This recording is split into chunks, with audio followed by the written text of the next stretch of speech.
Okay, so we have had our chimney for 7 or 8 years, and we hired a professional, and they used commercial grade caulk, but as you can see with the heat and the weather and the elements, it breaks down. I didn't even think of it. I was up here patching holes in the asphalt shingles, and I saw this. So I'm gonna pick all this out, blow all this out, and then I'm going to use roofing tar that stays pliable.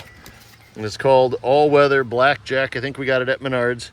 Roof cement. Then you just cut a hole, and I'll show you. I'll just put a big bead around there and then smooth it out with my putty knife that I've been patching holes in the roof. So I put a big thick bead. It doesn't have to look pretty. You probably won't see it from the ground, but even if you do, I'd rather see black tar than have a hole in my roof where my chimney goes through. And there you go. I just took the small blade and I smoothed it out. It looks really nice, I think.